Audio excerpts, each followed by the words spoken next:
Hey, what's up guys? Tom here at Birds Blades. So today I want to talk about traditional carry and just a few items that I think make a really good traditional carry. To kick it off, we're going to talk about knives. I'm going to break the knives up into 3 different categories. First is going to be fixed blade, second is going to be slip joint, and then last is going to be locking knives, specifically lock back knives. But for a fixed blade knife, what I would recommend is to build your own knife, and if you can't, hire a bladesmith to do it for you and work with the bladesmith so you can get everything on the knife that you want and nothing that you don't want. So in this case, I built this knife out of a 1095 high carbon steel.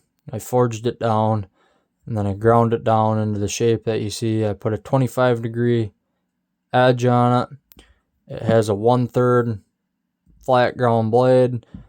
It has a swedge with a sharpened spine up at the tip, and that's for striking ferro rods. That's where I like to strike ferro rods. I hold them something like this down on a flat surface, and I pull the rod on the back. So I like to have a sharpened spine up here. I know that's kind of goofy. Most people like it back there, but hey, everyone's different, right? And then I wanted a nice swedge so I'd be able to thin down that blade, make it nice and thin. It looks crooked on camera, but it's not. It's pretty straight. Anyway, I wanted a swedge to thin down the tip of the blade there for more precise work. And I wanted a sharpening choil. And then for the handle, you might be wondering why it's so thin.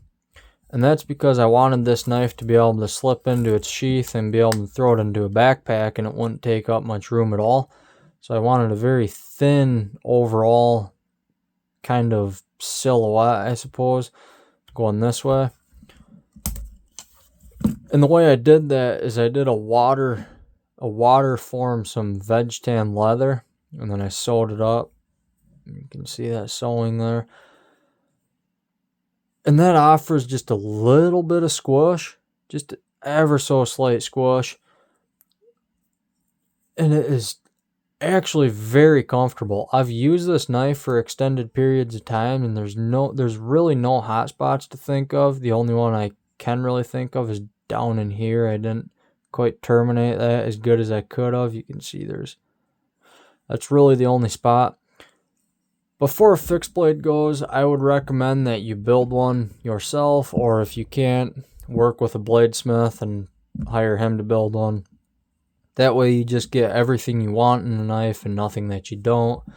Them are great for food prep or hard use, batoning through logs, starting fires with a ferro rod. Realistically, anything that you wouldn't put your folder to do, them do phenomenal. Jeez, I can't talk today. They do really good at. Moving on to slip joints, what I would recommend is a case sod buster. And the reason is because bang for buck, these knives they're so good. I think these things come in now for around like 40 to 50 bucks. But for what you're getting, I think you're actually getting a lot of knife. For one, it's made in America. 2, it's using high carbon steel. I don't know exactly what steel is on here, but I do know that this one in particular, I guess, is a high carbon. Their spring is not mushy at all. You can see there it snaps open every time. These are awesome knives. They have a synthetic handle on this one, but they do offer them with bone or like different material handles. Overall, for a slip joint knife, I would 100% recommend the case sod buster. I do have other slip joint knives. This one's a little more modern. This is more of a modern take on slip joint knives. This is a Buck USA. This has a Boss heat treat. This is a slip joint, but I don't know. It's not as snappy as the Buck. And for the dollar amount, this is a lot more expensive than the Buck. Personally, I would recommend the Buck, but these are also awesome knives. You have a carbon fiber handle there. You have the nice little Buck anvil. It says Buck USA on the blade. This is actually a limited edition from 2022. You see it has a Boss heat treat and it has S35VN. So this is a really good knife too, and I would recommend it, but I just, for the price and for what you get, the case, Sodbuster, I think is just a better knife. Moving on, for locking knives, I would recommend the Buck 110. These things are awesome knives. They have the lockback design, which is very strong. There's YouTube channels out there that test locks and their lock strength, and lockbacks are very strong. One of the stronger locks out there as far as I know. On top of that, the ergonomics on these things are actually decent. They are a bit handle heavy, I will admit. So you do kind of lose where your blade is. I feel like I'm working with a shorter blade just due to how much mass is behind my hand. But overall, it's a very good knife. This one I put almost a mirror polish on the blade. For really no reason except for cosmetics, I guess. Yeah, it might help with corrosion a little bit, but overall, Buck 110s are great knives. I would 100% recommend a Buck 110 for a locking knife, for a traditional carry option.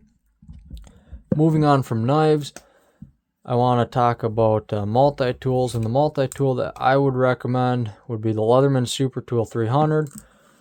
The reason I would recommend this over the Leatherman Surge is because all the tools are inside the handles, and when you have it closed up, the handles offer protection to your handles, and on top of that, I think the ergonomics of these are better for extended periods of time using the pliers, just due to the fact that these are rounded over and they're more squared.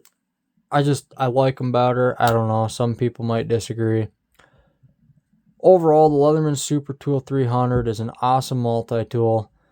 You have a big, chunky plier head, but yet you still have nice, fine, precise needle nose. You have wire cutters, a wire crimper. Moving to the inside tools, you have a nice wood saw. Their saws work good. I'm not one to use saws all that much, but they work good. They have this small screwdriver pry bar situation going on. And then this one I actually modified with the Leatherman bit exchanger from a Leatherman Surge, just because in my line of work, or just in my life actually, I use Leatherman's proprietary bits all the time. So I popped this in here and works great. Moving on, you have Leatherman's can opener, bottle opener, or can opener, bottle cap lifter, and wire stripper. Not really much to talk about. These things do open cans pretty good. I've used them. They strip wire. They do what they're supposed to do. And then you have the serrated blade, which I actually really like the serrated blade because all my knives that I carry, I do not carry serrated blades, so it is nice to have a serrated option. Like let's say you got to cut some rope that's like just a big chunky rope. Like these things are going to munch right through it a heck of a lot faster than any of them. And just for like synthetics or man-made materials, these are typically going to cut them better than a straight blade. So I like the serrated blade option on these. Moving to the other handle, you have a file. I do wish their file was a diamond coat on this side, just so you could touch up the edge of your blades with it, but that's fine. If you really needed to, you could use the top of your window, roll it down a little bit, and use the coarse side of the top of your window to bring an edge back to life on your knife, or a river rock, or bottom of a coffee mug, really anything abrasive. So it's not the end of the world. There's not a diamond side, but I kind of wish there was. Moving on, I modified this handle as well. I put a pair of scissors on it from a Leatherman Wave Plus. These things work great. I don't know. Leatherman Wave scissors are good. I know Victorinox scissors are better, but Leatherman Wave scissors are also a really good scissor. So I guess moving past the scissors, I think is where I left off. I had to run really quick, but then you have the awl. That's good for I mean, sewing. It's good for striking a ferro rod if you lose your knife or anything. They're just good scraping devices, good for poking holes in things, good for sewing leather or even like tarps or anything like that. Past the awl, you have a little bit bigger of a flathead screwdriver pry bar situation. All these tools are locking, by the way. And then you have a lanyard hole, and the lanyard hole on this I actually really like, because if you're out in the bush camping and you have a bag of food or something and you don't want predators to get it, what you can do is you can open your lanyard hole up, you can close your Leatherman up nice and good, you can tie that rope off on your bag of food, and then you can tie it through this lanyard here, and you can take your Leatherman, close it up like this, and you can throw it over a tree branch, and then you can pull the rope down until your food is high enough off the ground where the predators can't get it, and then you just tie it off, take your Leatherman back, and you're good to go. So I actually like how they do include the lanyard hole on their Super Tool 300, and I do like how it is really oversized like that. Going to the blade, I don't know, not really much to talk about because I always do carry a knife on me, so these knives never get used, but in a pinch, it'll work. They are decent knives. They'll get you out of a sticky situation if you need it to.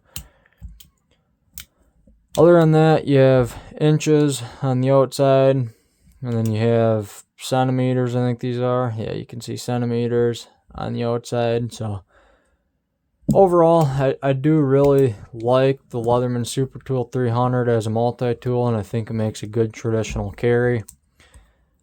Plus, it's just, to me, a timeless design. I really like the design.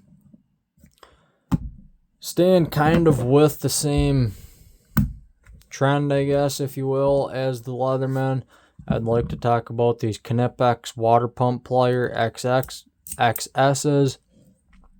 Personally, I would not recommend these, but I would recommend the Knipex Cobras.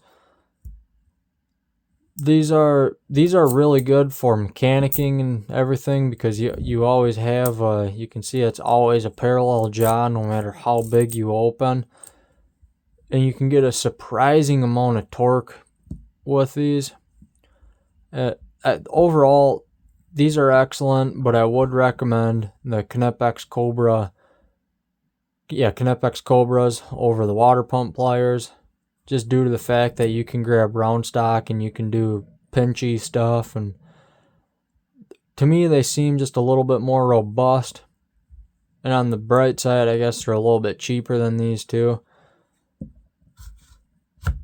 But all of my stuff that I carry on my belt, I do not like things in my pocket really, so I try to carry everything I can on my belt. So I make leather sheaths or leather holsters for all my stuff. This is just a wet mold that I did for these Knipexes. Works great. I would 100% recommend the Cobras over them. But to the back pocket, any leather wallet would work.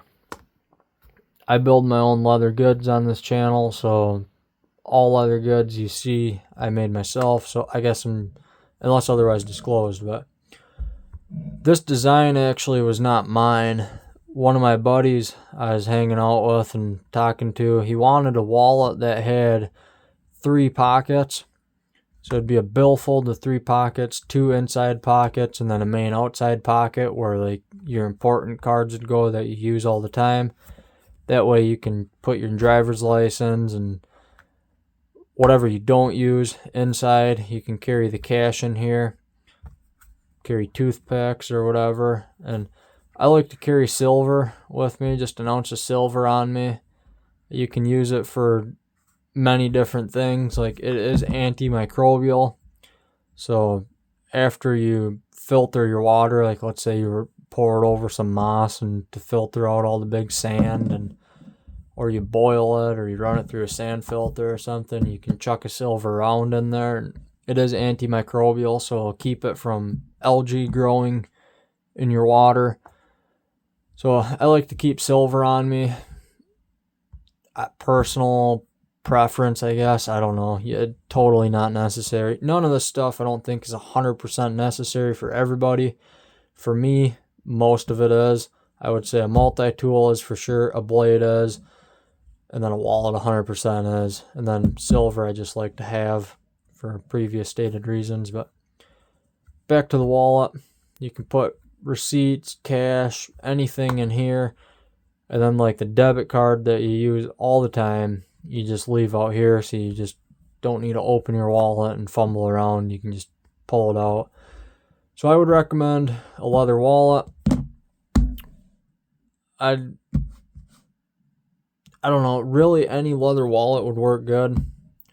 I used to carry the ones that, like the checkbook style ones that were really tall and they're fold over and you'd be able to put your whole checkbook in there.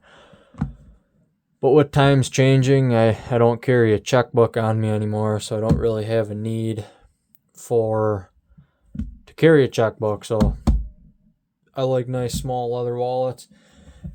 I guess for an honorable mention, I would like to go back to the knives for a second. And a good option is a paramilitary too.